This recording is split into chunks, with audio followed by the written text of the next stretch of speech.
Hey there, good people in crypto land. I'm Matt Leising, and this is my podcast, Decent People. Welcome back to the conversation.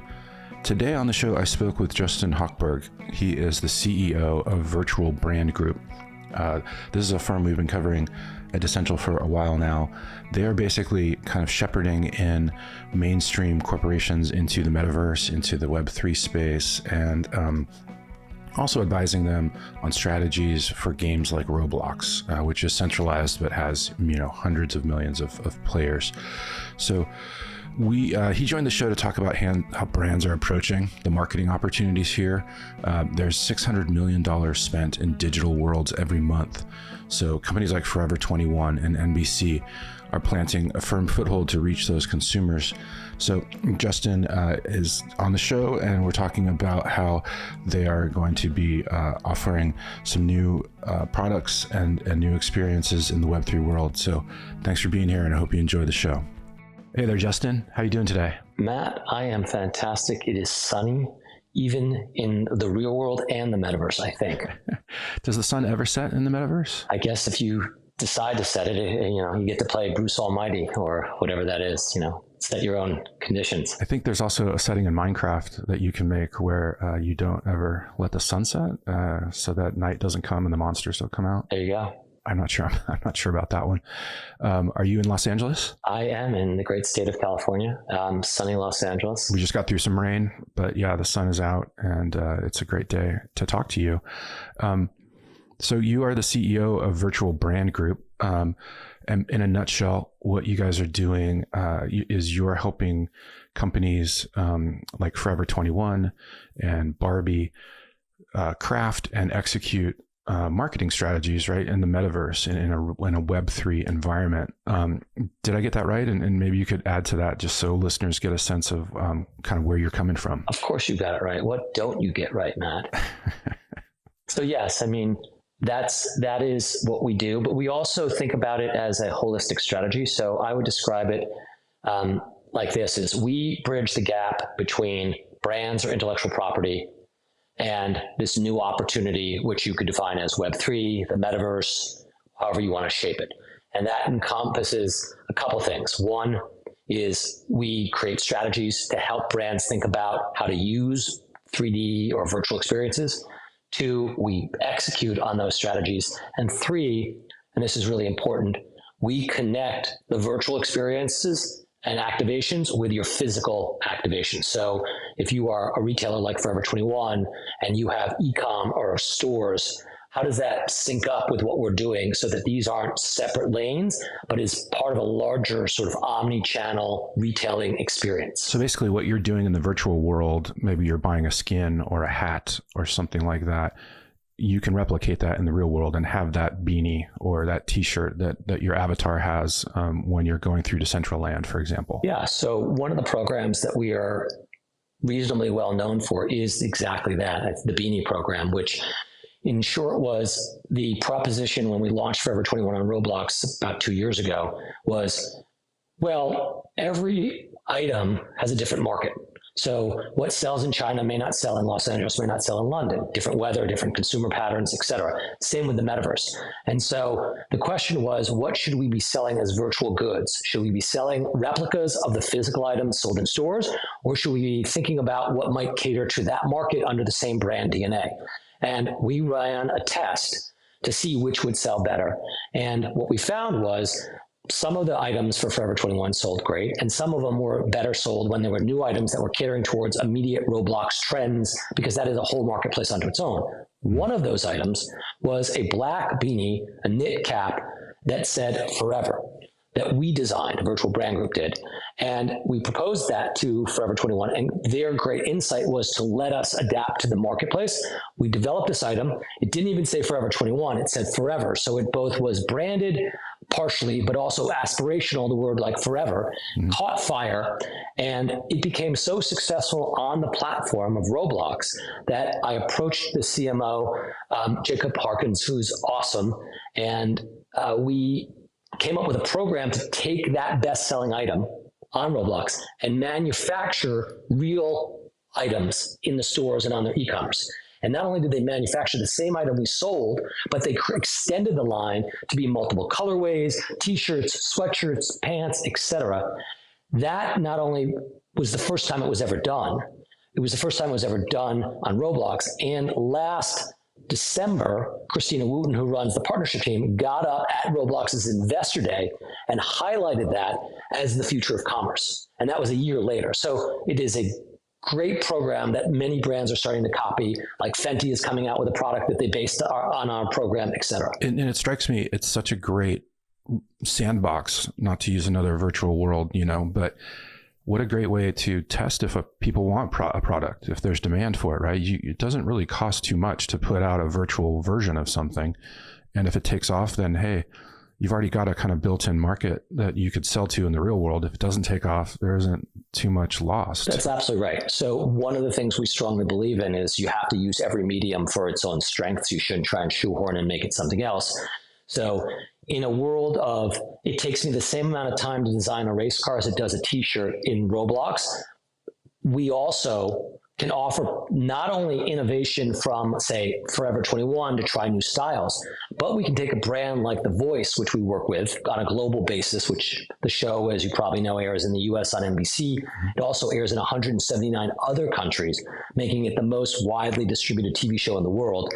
They are a singing competition, but we believe that music is about a lot of different pop culture things. One of them is fashion. In particular, when you think about the coaches like Kelly Clarkson or Gwen Stefani or John Legend, they're all very stylish people. Music and fashion goes really hand in hand. So we extended that product from music to an entire fashion line, both on Roblox, on Decential, and on Ready Player Me's avatar shop. Yeah, and we have a little news to break here, right? You guys are getting ready for something. Can you tell us a little bit about that? That's right. The lower third needs to say breaking news, like an evening telecast. Thank you for that tee-up, Matt.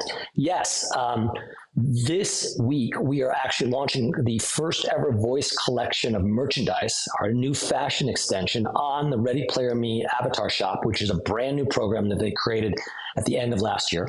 And it'll be existing in a gamified experience in what is called Hyperworld, which is their single most popular experience within the Ready Player Me avatar network.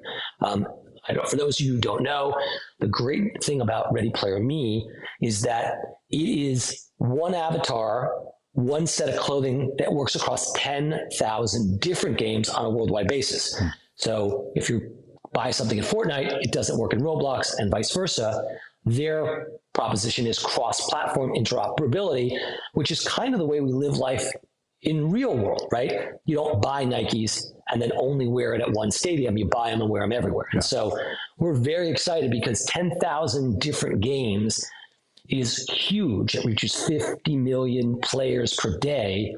In context, Nike has 1,000 stores. We conceptually have now 10,000 stores. So that's a big step towards making the brand an omnichannel retailer. Yeah, those numbers make a lot of sense.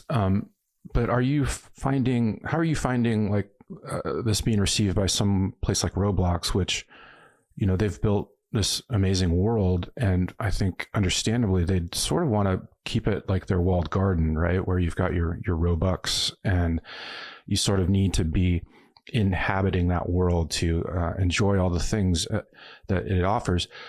Are they open to opening the gates basically and saying you could leave with that skin, or you can bring in a weapon or something from somewhere else? How are you finding that being received right now? I think there's a natural orientation of a platform to want to figure out how do they create switching costs, therefore keeping you in there. So whether you're Facebook, right? If you post on Facebook, you can't take that same post and just migrate it to Twitter. You can take it from Facebook and take it to WhatsApp because they own WhatsApp and Instagram, right? So they're trying to keep you, everybody naturally wants to keep you in their system. Mm-hmm. So I believe most companies will try and do that. I think there's a difference though between being a completely walled off garden and then a platform that enables them to take a piece of a larger transaction. So an example of the latter is like the Apple Store, right? They are a fixed garden. You have to play by their rules in terms of use. But when you put it up there, you then leads you to buying an Amazon subscription or using an app of some sort. And so they take a percent. And so if you look at what Roblox development path looks like, it's to maintain a level of control, but also offer in-game commerce. So I believe by next year, you can envision the equivalent of going in, playing a pizza game on Roblox, and then clicking, making a pizza, clicking, do you want that pizza delivered to you from DoorDash or Pizza Hut or whatever the service is, and it really showing up, and like sort of a Shopify experience, the platform Roblox taking a percent. Yeah, that's fascinating. I was writing about this a little bit last year before the NFT bubble sort of collapsed. And I learned about these things called ghost kitchens that are all around the country, where you can actually, there's a cheeseburger, like these guys were making cheeseburgers, and they wanted you to be able to go into the metaverse and order in the metaverse and then have it delivered to your house. But before we go forward, I would love to just hear a little bit more about Roblox from you, because that thing is such a juggernaut.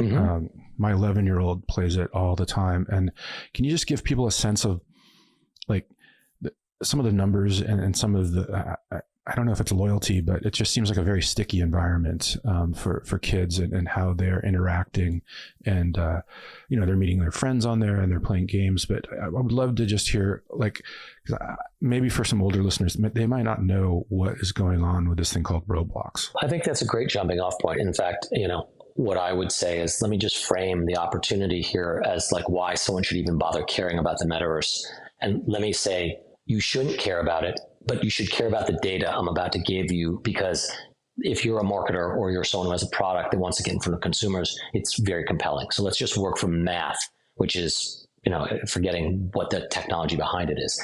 So my thesis is that the great equalizer of every human being is time. We all have the set amount of time, no matter who you are. And so money rises and falls with age, with your allowance, with your promotion or not. Time is constant no matter what. And so the first statistic I want to drop on you is, that the average consumer spends about 40 some odd hours a month on TikTok, which is considered sort of the gold standard of engagement these days, right?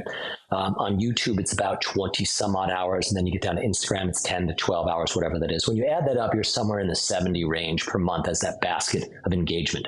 And so if you're a marketer trying to get in front of people, you might use any of those or all of those channels.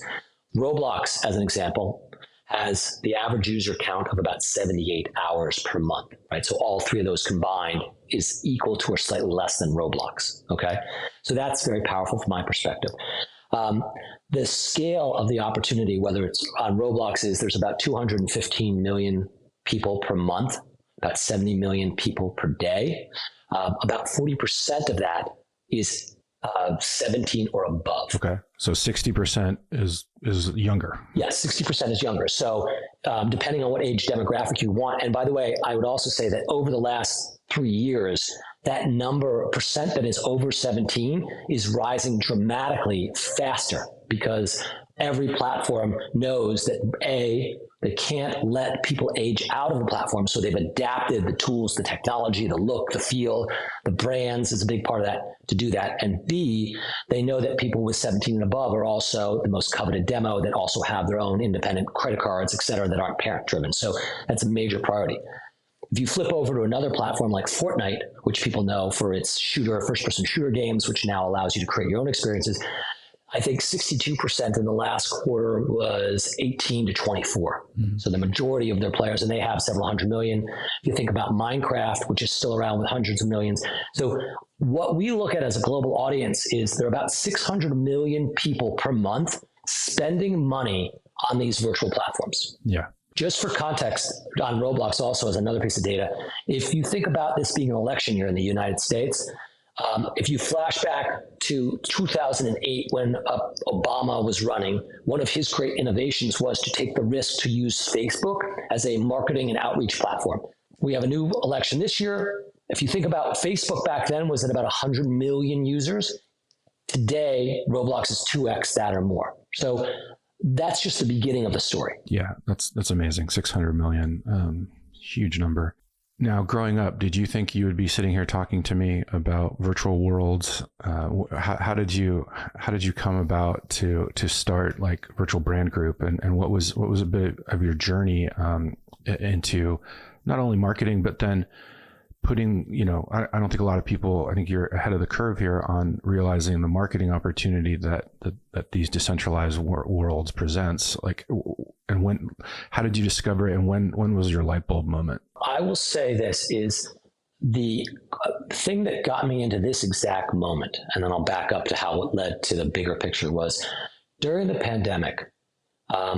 I observed my then 9 and 12-year-old son and daughter when we flipped from having a very vibrant social life, they were in, third and sixth grade, to being isolated completely. They defaulted for looking for a way to create a new connection. Mm-hmm. And they were on Zoom for like 6 to 8 hours a day for school. And then they'd immediately go to play Fortnite and Roblox, which I knew of because my credit cards were being racked up with money, yeah. But I didn't really spend any time investing it because it wasn't that big of a deal. Now, I want to say for anybody who's a parent out there, let me throw this down as the gauntlet. Prior to the pandemic, we were a no-screen family from Monday to the weekend, which is really hard if you have kids, right? So when the pandemic hit and there was like all screen all day, and then on top of screen was more screen, we were like, no way. So I couldn't get them off of those things. So in the spirit of, if you can't beat them, join them, I started playing Fortnite with my son, Roblox with my daughter. And what I realized was, unlike me, who grew up with Atari and video games and stealing quarters from my dad's pocket or my mom's purse and running off to the arcade, these were very social games, and they were open world games where there wasn't a beginning, middle, and end. You didn't end when you got to level X or you shot a number of Y people. That you could play infinite amount of time, and you were there to make friends, play. You could customize things. You could build, all for free if you wanted to. Yeah. And that's when I realized that there were two things that existed and one thing that didn't, which is exactly what I look for in a new market. What existed was scale, which was hundreds of millions of people playing for large amounts of time. The second thing that existed was a actual built-in economy. You could charge people as an experience for upgrades or cool new merchandise or whatever it was, and I didn't need permission from the platform. I could just do it. Those are the two things that did exist. Mm-hmm. Right? Scale and an existing infrastructure. The thing that didn't exist was brands. At that time, there were 0 brands in Roblox. I have worked in and around brands and innovative ways to connect brands to consumers for over 2 decades. I immediately said, this will eventually have brands without even talking to Roblox and understanding the roadmap. Because where there is a marketplace, there's always global brands that want to be there, whether that be Comic-Con or Sundance or Facebook. It was inevitable. Now, I had to explain that to people because they were like, why would you ever want to put a brand there? There are none. I'm like, that's exactly why you want to be a brand there, because there are none, and you can be the first. And we put the 3rd brand ever on Roblox. Okay. Is it important to have a blockchain element here, or how do you think about the underlying technology? Just for a second to talk about that, because as we said before, Roblox is its own sort of centralized company. They have their in-game currency called Robux. Yep. Obviously, one of the huge innovations of crypto is that you now have a computing system that has a native currency built into it, like Ether with Ethereum. Yep. Are brands getting scared off by that? Do you have to hold their hand, or where do you think the line is, or the happy medium right now for using this new technology in terms of what we're talking about with brands and getting access to people who are in the metaverse already? I think, listen, there's a sort of a bell curve of adoption amongst conglomerates, right? Whatever the brand is. There's people on the left side that are, never or very slow adopters. There's people on the right side that are early or fast adopters, and there's the majority that's in the bell in the middle. Mm-hmm. And what I would say is that the things that are challenging for brands is, one, I think that the technology, a lot of the propositions being led by people are technologically led as opposed to like brand or consumer friendly led. And so even some of the terminology is not very accessible to things. proof of attendance or, blockchain or, different platforms to be on, or, different currencies to use, different, NFTs to use. How does that all work? Like different wallets? That makes it hard for the average consumer and the average person in the organization to access. Mm-hmm. Second is, obviously, there was a lot of excitement, and then there was a lot of sort of disenchantment as things move from 2021 to 2023. So that's been challenging. I think where we are today is brands will go where there is a market and there is a value proposition that doesn't exist through something else, right? So right now, there's a market at Roblox, and it's big at scale, and it's proven with approximately 250 brands now to be accessible, right? You have the NFL, you have NASCAR, you have Gucci, you have Forever 21, you have Barbie, whatever it is. Blockchain will ultimately be, I believe, most significant because it's not owned by a single corporation like a Roblox or like an Epic. And it empowers people to do a lot more things that they can own. I just think that it's a slower adoption rate because people are generally risk adverse and they'd like to start where things are easier for them, whether that's back in the day with AOL and their walled garden or Roblox and their walled garden. Very interesting. And as you've said to us before, we've covered you guys a couple of times. Yes, thank you. You're very kind. You said you need to delight the consumer. Yes. I'm not sure the UX is exactly there yet right now. Yes. I've been on Decentral for years, and it's getting better, but it's still a little bit clunky, a little bit staticky. I guess with that in mind, like I wanted to ask you about the health of the metaverse in your opinion right now, and where things stand and where you think things are going. We talk to corporations across the board, big and small. I mean, whether it's conglomerates like Mattel or NBC, or, we're working with one of JoJo Siwa, who's famous for being on a performer and a multi-hyphenate.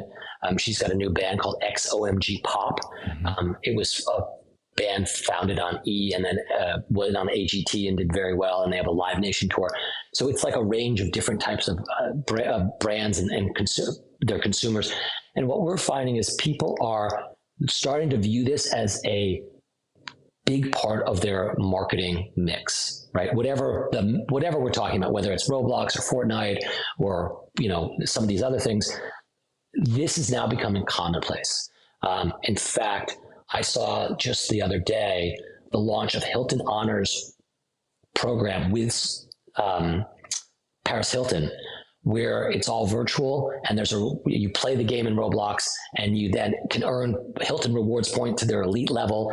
And they did an entire ad in animated Roblox characters, like CGI. So my sense is you're going to see this year, and we should make a date for 2025 at the same time, that you will see over this year, this becoming mainstream to almost must-have tool in the marketing mix for every brand, no matter what the category. So NBC seems to be an early mover here. Yes. They created their NBC Metaverse fan zone. And as you mentioned, they own The Voice. Tell me about that. How did that partnership come about? Were they excited and came to you, or did you reach out to them, or like what was the what was the genesis of that? Yeah, so NBC's been an exceptional partner because there's not a lot of broadcasters on a global basis that are really embracing this in the same way, and it's really productive for them because they don't have as deep of a direct connection that, say, other brands might be, like a retailer who you physically meet and capture credit card information, as opposed to a TV viewer who you're sitting behind a TV screen that you never actually know. So The Voice has a really great relationship. ITV is the owner of The Voice on a global basis. They own the product worldwide. And through ITV, we went to NBC, a year and a half ago when we first started working with The Voice, and presented the idea of creating the Decential fan zone. We then demonstrated a proof of concept with some really great new ad products that delivered 13 times the click-through rate that you might get on Facebook. Off that success, we then created the first ever virtual fashion line based on what the celebrity coaches give out on the show. If you watch the show, you see that if you're on Blake's team or Gwen's team or whoever's team, they give you an item that you uniquely get for being on the show. We created that. Off of that, we created a Roblox pop-up store this past December in coordination with the finale, where you could go try on merchandise only on Roblox. It was an exclusive collection, and it was themed for each one of this past season's celebrity coaches. So Reba, John, Niall Horan, and Gwen Stefani. And so we've continued to stretch and build that relationship, demonstrating new products, new reach, new marketing prowess. And they've been incredibly great partners. With that in mind, can you tell us any more about the voice products launch that you guys are? What kind of products can we expect from that? The first collection on Ready Player Me that will launch with Hyperworld is 5 bespoke items that we created. One of them is a sort of streetwear. It's like a hypewear collection overall, right? And one of them is this awesome puffer jacket and cargo pants and neon, Nike-esque trainers. And a cool T-shirt that has the show slogan on it. The other ones are like T-shirts and sweatshirts that are like super cool hoodies, like you might get at places like Mad Happy, if you know, sort of Street Hype, or Stussy, or any of those type of great, or Ape, or any of those places. So it's like a super hype gear streetwear collection. Okay, and you guys also you are the voice. Held auditions in the metaverse for the first time recently. Yeah, one of the features we enabled through the Decential activation was the ability to submit your, to sort of submit your application and be considered for the show.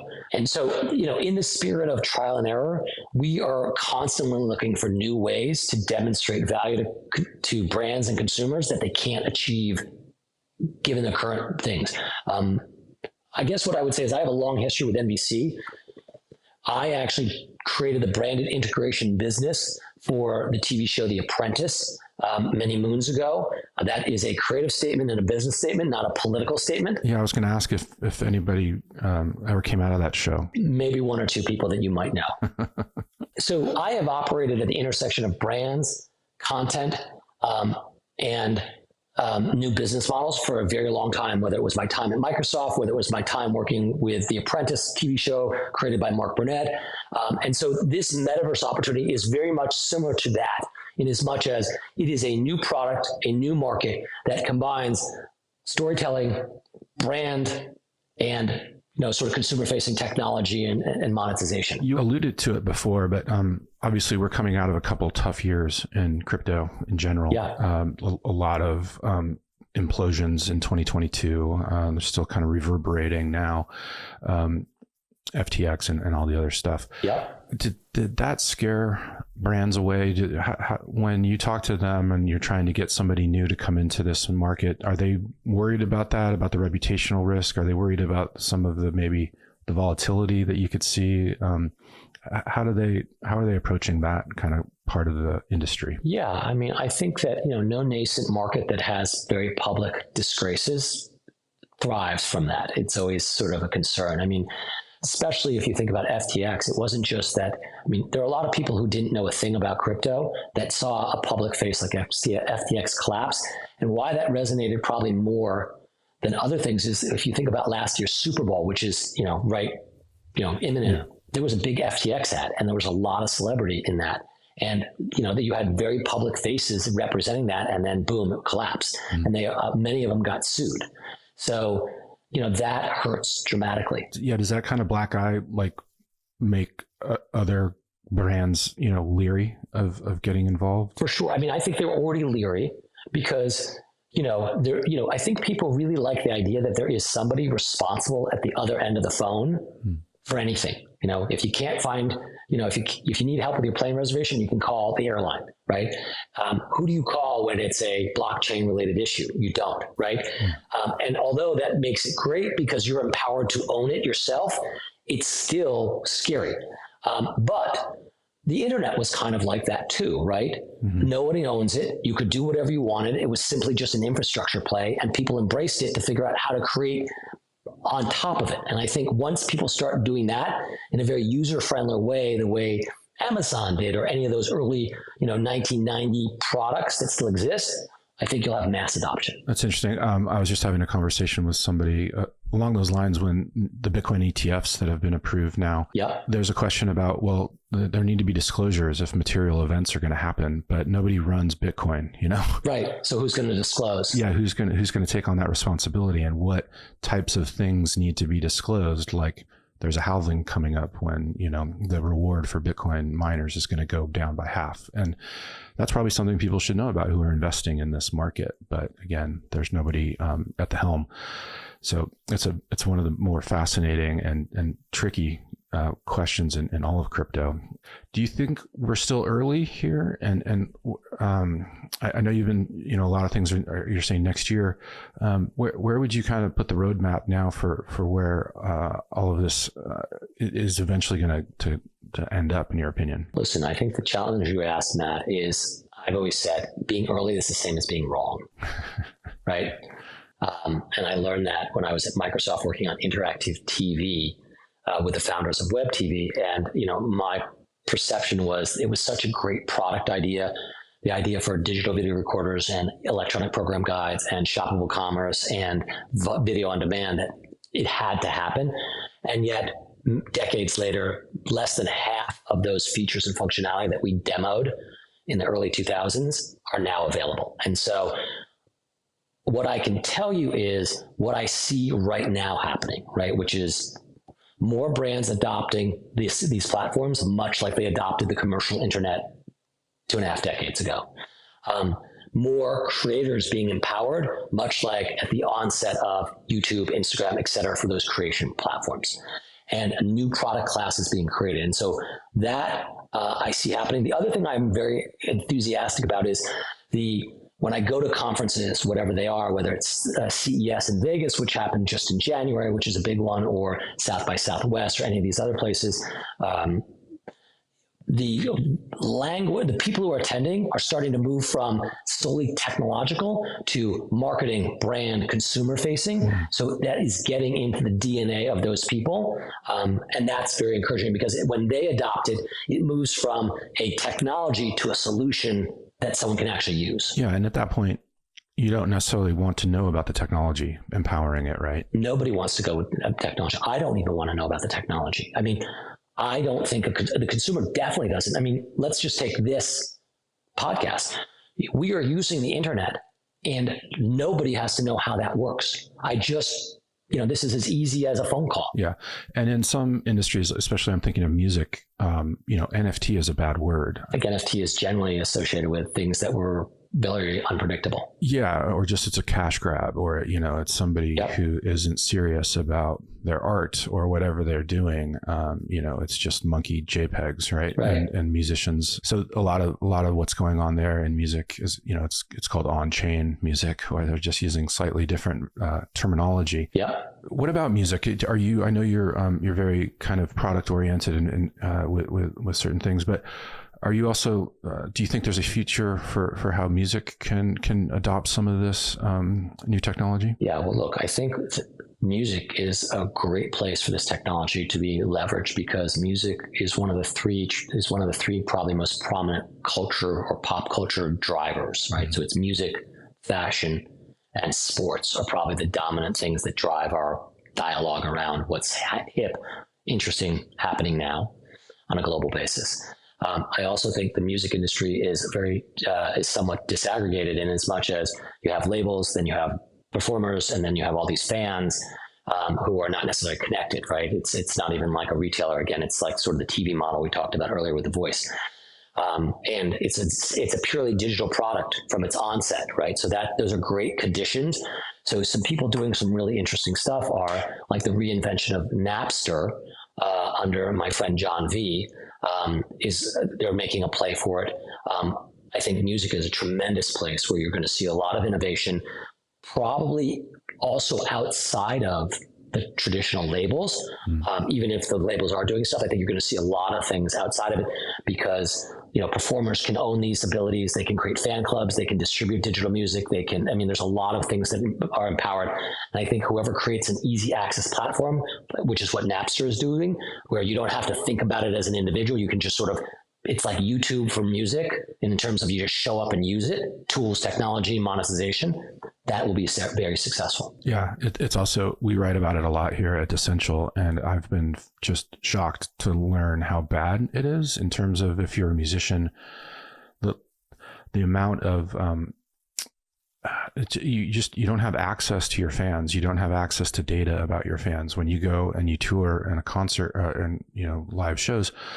That there will be a middleman there who keeps those lists of who bought tickets to your shows and won't share them with you, because if they did, you might then as a band start directly interacting with your fans, and you cut them out of the process. So yeah, hell, that's almost exactly what, blockchain and web3 is all about, is like getting rid of those middlemen that are just sitting there and earning a rent. Can I give you an example of how bad the problem is? Sure. My daughter went to Taylor Swift last fall. And let's just, for sake, say that Taylor Swift is probably one of the most prominent, powerful, and savvy media entrepreneurs, or entrepreneur in general, of this generation, right? And moves the cultural conversation so much that her presence at NFL games has increased NFL ratings. Even the commissioner of the NFL last Christmas sent her a gift for what she's done to make the NFL reach a new audience. I'm not kidding. So that's pretty big, right? Because the NFL is the most powerful sports franchise in the world. The Chiefs sure seem to be on every week, didn't they? Yeah, of course. I mean, they have like a Taylor cam. It got almost any NFL game I turned on, it was the Chiefs. Yes. So that's how big she is. Okay. So here's a scenario that actually is real. My wife bought tickets for my daughter, her friend, and another mother. They bought merchandise on a different website prior to the concert. They bought the materials to make the little beaded bracelets that everyone puts together that they trade at concerts. They took an Uber. They went to the venue. They bought more merch there. They bought food. They took videos and posted a variety of things through this process on social media. They then came back. We all collectively went to the Taylor Swift movie at the local cinema, etc.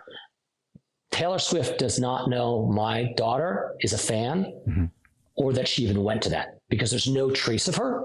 There's no trace of me ever interacting with her either, or the other two people that went on the same tickets. That's a problem. And that's a great opportunity. Yeah, absolutely. That's what blockchain can help stitch together for the first time ever. And we could do a whole podcast on this, but another thing that shocked me was, oh gosh, I'm going to forget the guy's name, but it was a really well-known artist who testified before Congress. He had on Spotify, I think one of his famous songs had more than like 65 million streams. And from those streams, he earned $1,700. Yeah. That's like, you're hitting the ball out of the park if you're getting 65 million streams on Spotify, and you should be paid for that. And it's just, it's a very broken, I think, industry. And hopefully some of this tech can kind of come around and help it, help musicians especially. Okay, well, Justin, anything like to say lastly here about, what you guys are doing with The Voice, or anything that you're excited about coming up in the near future here in 2024? There's two topics that are interesting that we may want to touch on that. First of all, one of the things I want to talk about is, we've worked with a lot of brands, as I said, whether it's Mattel or NBC or The Voice, Barbie, et cetera. Those are all very forward-thinking and really pop culture brands that connect to a youth demo, but they're not necessarily native 3D environment demos. So what I'm really excited about is what we're working on with this pop band XOMG Pop, created by Jojo Siwa, because the band is made up of 11 to 14-year-olds. They have been playing Roblox their entire lives. So much like I grew up on the internet, somebody grew up on YouTube, people grow up on Netflix. They think of this as just the way you and I think about going on Instagram or whatever it is. And so we are taking that native 3D thinking and wondering, how do we stitch together worlds? So here's where we envision this going. For their Live Nation tour, imagine the following. Instead of Roblox working over here and the tour working over here, imagine that the tour has them performing. When you get there, you can, as a venue, each venue, whether it's in Memphis or Dallas or Los Angeles or New York, has a special QR code. And you can scan a QR code that takes you to a special green room where you can play a unique experience in advance of the actual show, unlock special tour merchandise, win things, enter raffles, maybe even earn at that exact moment a VIP upgrade to go backstage to meet the band right there by playing in Roblox. Meanwhile, the concert, which is them performing, of course, has twins with their avatars. So the avatars are performing on all the screens throughout on various different songs. And meanwhile, we implemented a fan club, which if you sign up for, and you post on Twitter or Facebook or whatever you like to use, it tracks and offers you incentives to continue to engage that is all tied to a reward system that you can earn amazing things. So we are looking at using the XOMG Pop ecosystem of music, the band, the tour, their socials, to solve that Taylor Swift problem, to create the world's first fully integrated experience from virtual and physical. So you're saying as they're performing live in one of those venues, then on Roblox, they're also performing their avatars. Avatars on the screens for the people in the venue. So you're seeing these two things happen. And if you're not there, because let's face it, for every amazing sporting event, 99.9% of people, no matter what it is, the NFL, Formula One, a tour, are not there. So what about all those other people that you can make into fans? How do you engage them in a sustained way? It's one of those things where it's just, I think when this technology sort of started getting more understood, I think, again, people hadn't put the pieces together, maybe some did, of just what, all the other things that you could do with it that are just now kind of coming to the fore, which I find so fascinating. Yeah, I agree. And was there another thing you wanted to mention? Well, I think I was just at CES, as I mentioned, and everyone's really talking about how does artificial intelligence play into these places. So if you thought that was interesting to your audience, we could touch on that. We've talked a little bit about that. I think AI is definitely, I think it could use, I don't know if this is where you're going to go, but what I find interesting about the intersection with AI and blockchain is I think there's a lot of distrust of AI, and you would need sort of a level of truth that could be introduced into it. So I think that's where a blockchain could have some interesting effect there, because it's usually a public database. It's verifiable. Yeah. So I'm not sure where you were going with it, but that's one of the more interesting kind of intersections that I've been checking out. Yeah, I think that's fascinating. The other thing I think is fascinating is that, because of that trust issue, I see a lot of tools being created by platforms like Roblox or Fortnite or other people where it is removing the barrier to creation. So that's a very good thing, right? This is a low barrier to creation. Just like today, anybody can basically click a couple buttons on a website and create your own website like Wix. A text to code creation environment is really powerful because it allows people to create that don't necessarily have traditional coding skills. So that's really great. On the downside, on a practical basis, the question I have, and maybe you can weigh in on this, is if one can create any product at any time digitally at almost zero cost instantaneously, is there any value in that product for a consumer to buy? Or if we're all have that equal access to tools, do I just say, why would I ever spend money on, virtual brand groups products when I can just look at their styles and create them myself? Yeah, I think that's an interesting question, but it would sort of imply that there wouldn't be a market for these things on Roblox, right? Like the beanies. Well, that's what I'm saying the concern may be. But I think most people will choose convenience over inconvenience. And so if the beanie's just right there and you can buy it and it's like what everybody else is doing, I find that, pretty compelling and a pretty good model of human behavior. Yes. And I think the music industry would agree with you, because that's exactly what Steve Jobs created when he created the iPod, right? You could go and get free music through Napster or whatever the service was, but there was a lot of barriers. Like, it was technically illegal, and some people won't do that. It was clunky because you didn't know where the files had come because it's decentralized. So when Steve Jobs said, hey, his thesis was, will people spend 99 cents per song for their peace of mind and convenience? And, he was absolutely right. They also benefited from CDs, coming out, and CDs being something that was not, you could not travel with a CD. Anyone who ever had a Discman knows. Right. Now, the only place where that diverges is today, at some point, maybe not today, but at some point, with artificial intelligence, if you take it to a logical extent, I just wonder whether it will be that convenient that you can just basically speak into your phone and say, create a blue t-shirt that looks like a Gucci thing and be done. Mm-hmm. Or whatever the interface is that makes it really accessible, like an iTunes purchase or a Netflix purchase, right? Mm-hmm. My sense is giving artificial intelligence with the right user interface, it could be as easy and convenient. In fact, if I were a service provider, it's sort of like the Star Trek version of a holodeck where you can say, computer, give me a coffee, and out spits a coffee, right? That's what you could see happening. I agree with that. And that is something to think about. But again, I would go back to people want to be in on the latest trend, and if something takes off, a certain blue t-shirt takes off, then there are a lot of people who are just going to want that blue t-shirt, and the person who created it, could maybe monetize it. I don't know. But Justin, tell folks how they can learn more about you guys and Virtual Brand Group, and how they can get involved if they're interested, in all these cool projects that you guys are doing. Thanks, man. I appreciate that. So listen, for anybody who's enjoyed this conversation and wants to learn more, or is thinking about how to enter the metaverse or create a new marketing campaign, you can reach us at virtualbrandgroup.com. There's a button to click and send an email to our consumer desk.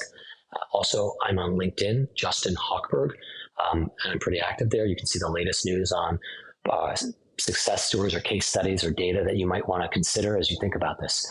And if you want to schedule a half an hour sort of informational audit on sort of what your brand is and how to engage with this new platform, we're always excited to meet new people. Well, Justin, thank you so much. And here's to your continued success with what you guys are doing in the metaverse and beyond. Well, Matt, thank you. We couldn't be successful without people like you amplifying it and sort of casting a critical eye to help us keep innovating. So much appreciated for your efforts. That's it for this episode. Thanks for joining us. And make sure to subscribe and rate us at Spotify, Amazon Music, and Apple Podcasts, or wherever you get your podcasts. Decent People is a production of Decential Media. It is produced by Curtis Fritsch, with music by Brian Duncan and Kareem Ives.